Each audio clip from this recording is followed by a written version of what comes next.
I personally really enjoyed that dance show, but guys, let's change our brain to speech mode now. Good evening, ladies and gentlemen. My name is Gary, and today you guys have to hear me jabbering on and on the next 10 minutes about fortune telling. In ancient times, fortune telling is a way for the governor to rule their people, and it's actually the product of people's lack of knowledge and limited horizons in the past. Even I found that boring. For us, we are more modern in our thinking. Fortune telling is just something sounds cool, right? Mysterious, cryptical, esoteric, and a little awkward. That's what I imagined 3 years ago. But after 2 hours of research, I found it actually looked like this. Or this. So you see, but generally speaking, fortune telling is not completely a scam. It has a really long history, and that forms an extremely complicated system. It's kind of like solving math problem or doing case studies. So let's show you guys how this works. This is a traditional Chinese fortune telling instrument, and it is actually a turtle shell. We'll put coins in it and shake it. After pulling the coins out, if it's heads up, then we'll mark it as one straight line. And if it's tails up, then we mark it as 2 separate lines. And after repeating the process for 6 times, we will combine this with the result and the day we born and the day we took the fortune telling to form a final answer. So you see that the process of fortune telling is indeed complex and, well, somehow logical.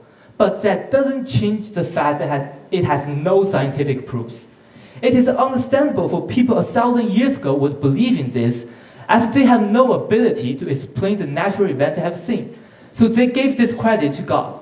But until today, fortune telling still exists and keeps seeking into every aspect of our lives.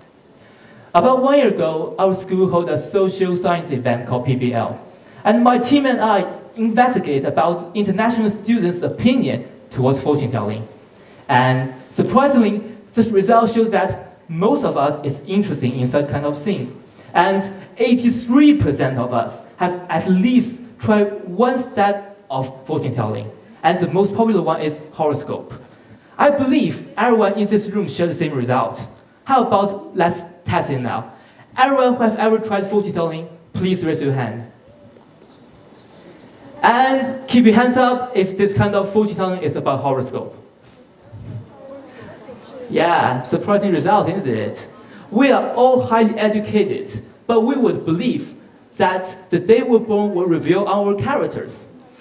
Well, what I'm really trying to say here is that whether or not a person is attracted to fortune telling is not related to his academic pedigree. But why? Why would we listen to a fortune teller crackle about our future for an hour, even though we know this guy is talking nonsense and trying to scam out of our money? Well, after exploring the view of several psychologists, we're able to see the result of scanning 10 people's head with the latest nuclear magnetic resonance instrument to understand what is happening in our brain when we try to find a fortune teller. And behold, ladies and gentlemen, this is our brain in normal condition. And this is our brain when we try to find a fortune teller. We can see the difference, right?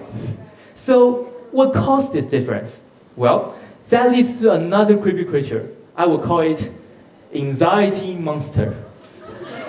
The anxiety monster will appear whenever we will feel lost in our life. It usually happens when we lost our job, or just things in our life doesn't go as we planned it. So at this point, we desperately seek for emotional comfort. And guess what? That's the thing that most fortune tellers are good at. So you first use some ambiguous words like you are awkward, that means you're an outgoing young boy.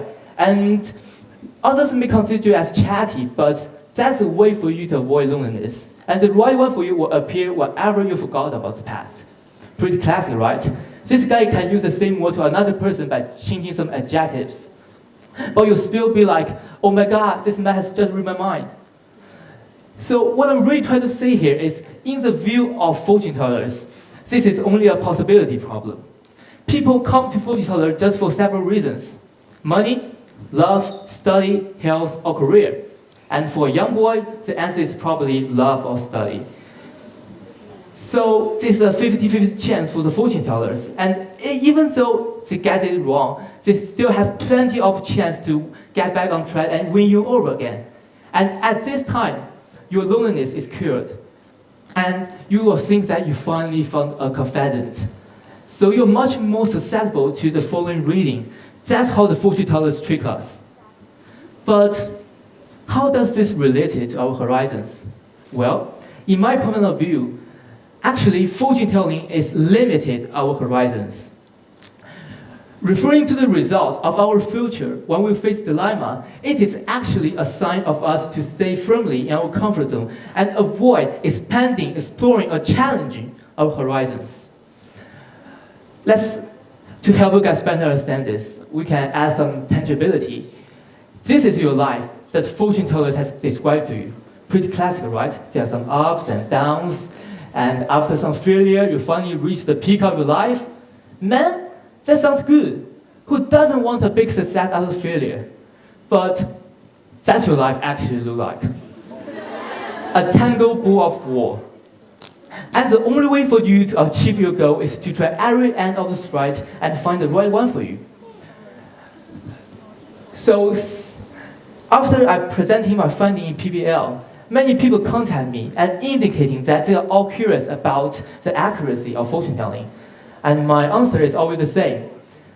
There is no rehearsal for our lives.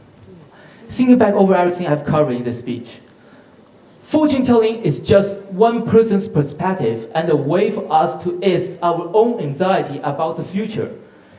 People seem to be obsessed with fortune telling because they don't want to try. It is just a presentation of our fear towards uncertainty. Not just the people who try fortune telling have this problem. This gentleman, you, me, us, everyone in this room share the same problem. Because no one can predict the future, and no one can know whether they have made the right decision. So at this point, what you want is just an answer. No matter whether it is correct, just an answer. But come on, guys. Life is a process of trying. As we're always able to find the results through internet, we forgot there is no rehearsal for our lives. As I mentioned before, so we can know that we don't need those fortune tellers to tell us what to do.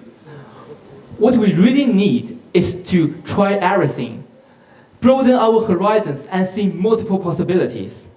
If you still feel overwhelmed inside your heart, that's totally understandable.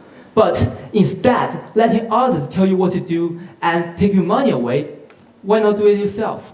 Just pick a point and toss it into the air. If it's heads up, then I will study math all night. If it's tails up, then I will watch a whole series of Game of Thrones.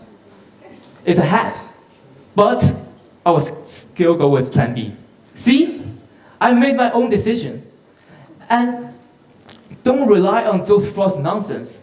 Be the boss of your life, and you will make more and more wise decisions. Eventually, after 20 years, you may text me and say, hey, it does seem fun to venture out without knowing the answer. Thank you. And by the way, do your math homework. That was just a joke. Don't watch a whole series of Game of Thrones. See you next time.